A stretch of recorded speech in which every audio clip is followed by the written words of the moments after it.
Hello students, today we are going to discuss about the transpose of matrix. Before this, we have done the properties, elementary operations on matrix. How can we add the matrix? How can we subtract, multiply? All these things we have done in the earlier exercise. Now, today we are going to some more work on the matrices. And at first, today I am going to discuss about the transpose of matrix. What is the means of transpose? We can represent the transpose of matrix by two methods. It is A dash or A to the power t. A dash or A to the power t is the same symbols of transpose of matrix. You can use A dash or A to the power t. Now, what is the means of this one? Suppose we have a matrix, square matrix A11, A12, A21 and A22, and I want to find the transpose of this matrix. So I am going to represent it by A dash, and it is A11, A12, A21 and A22. This is the means of transposition. Transpose of matrix means अगर हम किसी भी matrix को transpose कर रहे हैं तो रोज column में चेंज हो जाती है. जैसे A11 A12 यहाँ रो थी तो ये कॉलम हो गया. ऐसे A21 और A22 यहाँ पर रो थी, सेकंड रो थी, तो यहाँ एक सेकंड कॉलम हो गया. तो अगर हम रोज को कॉलम में या कॉलम को रोज में कन्वर्ट कर देते हैं किसी मैट्रिक्स में, तो उसको ट्रांसपोज ऑफ मैट्रिक्स कहा जाता है. ऐसी हम 3x3 के मैट्रिक्स में भी देख सकते हैं. और here I am going to take the example 2 3 1 1 2 4 4 या 5 6 7. सपोज आपके पास ये मैट्रिक्स है और आप इसको ट्रांसपोज करना चाहते हैं, तो आपको कुछ नहीं करना है, ए डैश फाइंड आउट करेंगे. तो ए डैश में क्या होगा, जो ये रो 1 है ये कॉलम 1 हो जाएगा, यानी 2 3 1 ऐसे आ जाएगा. रो 2 कॉलम 2 हो जाएगा, 1 2 4, और रो 3 जो है ये कॉलम 3 का काम करेगा.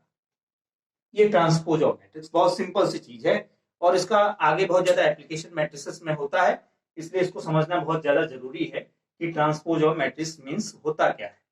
Now then after we are going to discuss the properties of the matrices. What are the properties? Properties of matrices.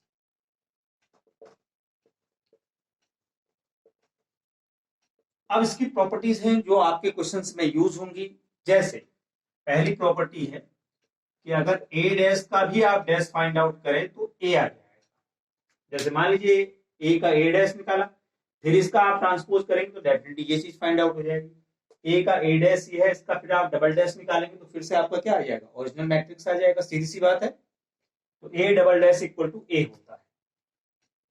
फिर सेकेंड प्रॉपर्टी है आपके पास, अगर के ए का होल डैश है तो ये के इंटू ए डैश हो जाता है.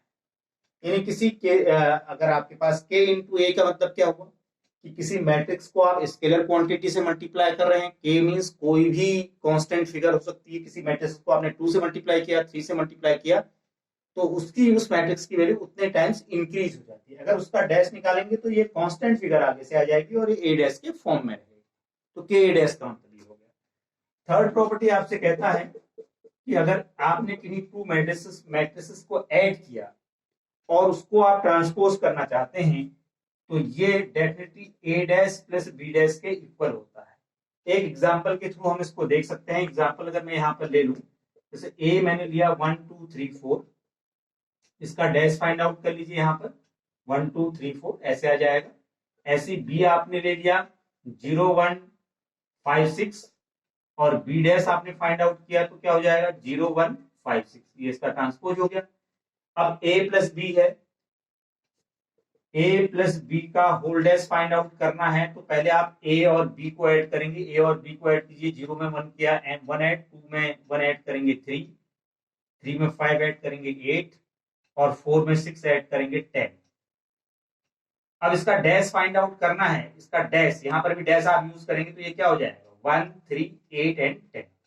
अब देखिए क्या ये ए डैश प्लस बी डैश के इक्वल आ रहा है. ए आपके पास ये है तो ए डैश प्लस बी डैश मैं सीधे फाइंड आउट करके दिखा रहा हूं.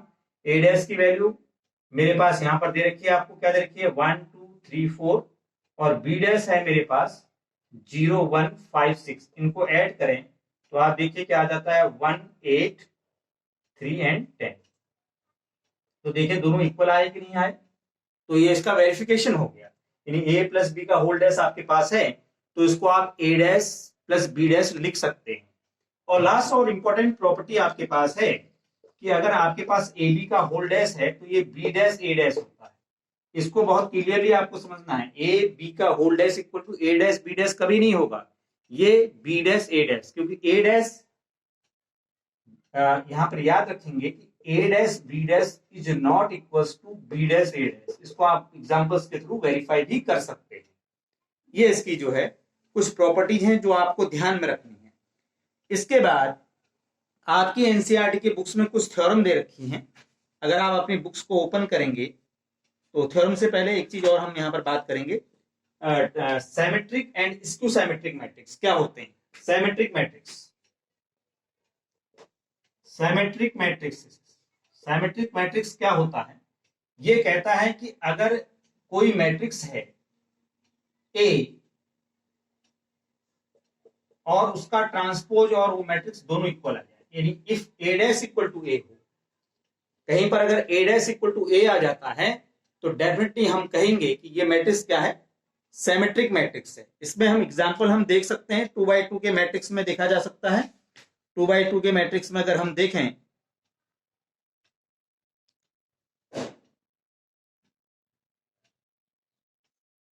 कोई भी एग्जांपल आप ले सकते हैं, जैसे आपने यहां ले लिया 2, 3 एंड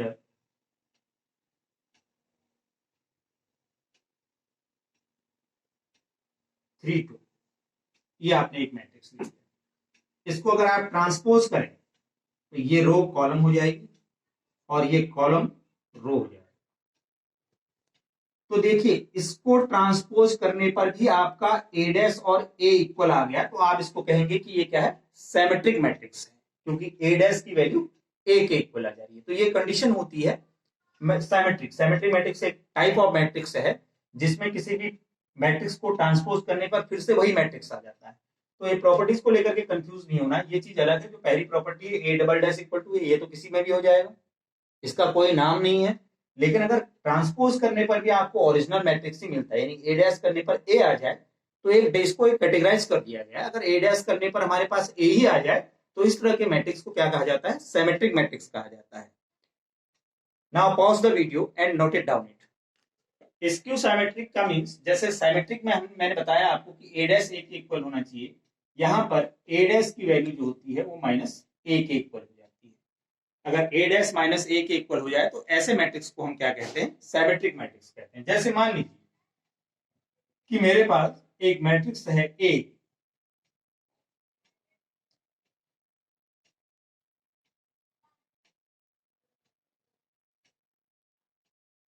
टू थ्री -2 -3 एंड 3 2, ये। अब सपोज करो कि मैं इसका ए डैश फाइंड आउट करूं तो ये -2 -3 3 और 2 आ जाएगा। अब देखिए यहां पर प्रॉब्लम क्या है कि अगर मैं माइनस साइन कॉमन ले लेता हूं बाहर से, अगर माइनस साइन कॉमन ले लेता हूं तो ये सारे साइन चेंज हो जाएंगे, बल्कि इस साइन को चेंज नहीं करते हैं, इसको ऐसे ही रहने देते हैं। हाँ ठीक है, -2 हो गया। तो -2 -3, अगर मैं इसको माइनस से इंटू करूं तो ये माइनस से इंटू करने पर ये आ जाएगा 2 -3 3 एंड -2। ये परफेक्ट एग्जांपल नहीं हुआ, और हम सोच सकते हैं इसके साइन कैसे चेंज हो सकते हैं। अगर आप -2 -3 3 -2,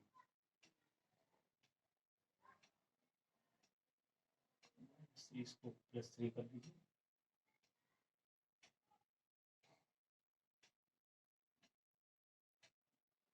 -2 3,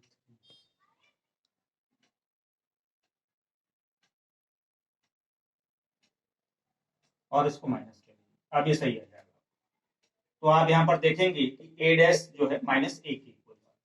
तो इस तरीके से हम, और बाकी आप क्वेश्चंस में देखेंगे कि कहीं पर अगर ए डैश -a के इक्वल आ रहा है तो उसको आप स्क्यू सिमेट्रिक कहेंगे।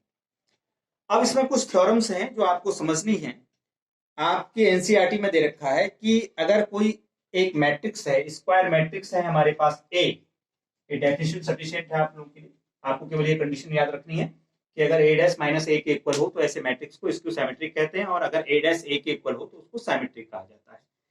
अब आपके पास इस पर एक बेस थ्योरम है, आपसे कहता है कि अगर ए आपके पास कोई स्क्वायर मैट्रिक्स है तो ए प्लस ए डैश सिमेट्रिक होगा और ए minus A dash skew symmetric होगा। ऐसा आपको प्रूव करना है।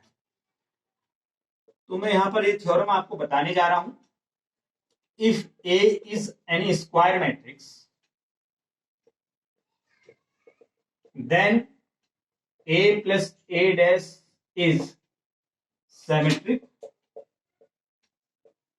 and a minus a dash is skew symmetric। ये आपके पास थ्योरम है। अब ये एग्जामिनेशन व्यू से भी इंपॉर्टेंट है, कई बार आजकल एग्जामिनेशन में इसको पूछ ले रहा है, इसलिए आप लोगों को इसे तैयार जरूर करना है। और अपनी फेयर नोटबुक्स में जो भी मैं थ्योरेटिकल पार्ट बता रहा हूं तो आपको इसको करते चले जाना है अपने नोटबुक्स में।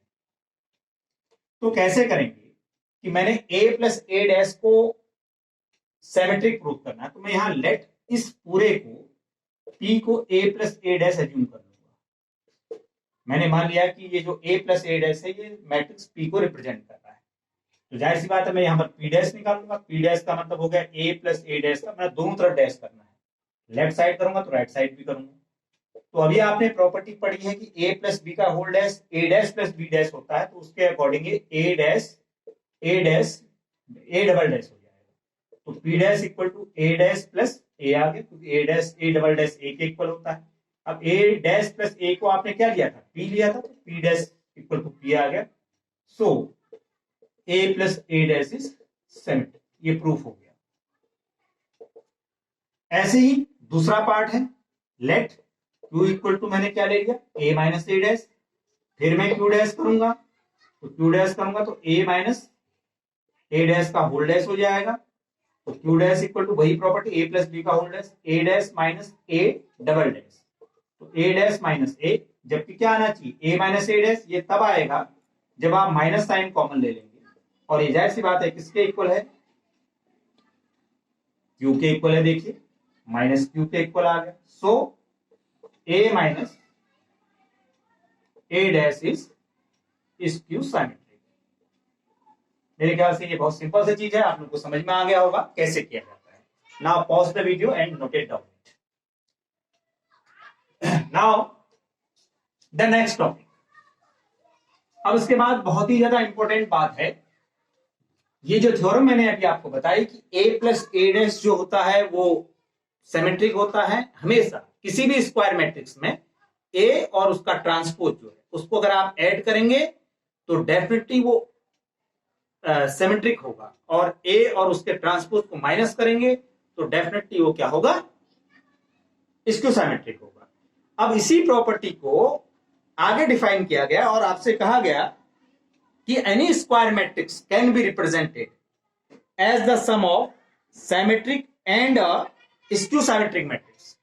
किसी भी स्क्वायर मैट्रिक्स को सिमेट्रिक और स्क्यू सिमेट्रिक मैट्रिक्स के सम में रिप्रेजेंट किया जा सकता है, या वो ऐसा होता है। यानी कहने का मतलब है कि जो हमारा मैट्रिक्स ए है, क्योंकि जब हमने पहली वाली थ्योरम याद की आपको बताई तो उसमें मैंने इस वर्ड को यूज किया, any square matrix A can be represented as A plus A dash is a symmetric and A minus A dash is a skew symmetric matrix. इसी स्टेंजा को आगे बढ़ा रहे हैं, इसी स्टेटमेंट को आगे बढ़ा रहे हैं। मतलब a प्लस ए डैश आपका क्या होता है, सिमेट्रिक होता है, a माइनस ए डैश क्या होता है, स्क्यू सिमेट्रिक होता है। अब a प्लस ए डैश और a माइनस ए डैश को अगर हम ऐड करें तो ये स्क्वायर मैट्रिक्स a के इक्वल होगा। यानी कहने का मतलब है a इक्वल टू हमारे पास जो होता है वो होता है हाफ p प्लस या half a plus A dash, ऐसा समझ सकते हैं, हाफ a प्लस और half a minus A dash. ये दो चीजें भी आपने प्रूव की कि a प्लस ए डैश आपका सिमेट्रिक है और a माइनस ए डैश क्या है, आपका स्क्यू सिमेट्रिक है। और अगर इन दोनों को ऐड कर दिया जाए तो a के इक्वल होगा। आप इसको देख सकते हैं, हाफ ए हो गया और ये दोनों आपस में कैंसिल आउट हो जाएंगे। समझ में आ रही मेरी बात? इस स्टेटमेंट को हम एक एग्जांपल के थ्रू आपके एक्सरसाइज से मैं एक क्वेश्चन लेकर के इसको मैं करना चाहूंगा। आपकी एनसीईआरटी की बुक से आपकी एक्सरसाइज का ही एक क्वेश्चन लेते हैं जिसमें आपको इसे शो करना है। जैसे क्वेश्चन नंबर 10 है जिसमें आपसे कहता है कि एक मैट्रिक्स ए है आपके पास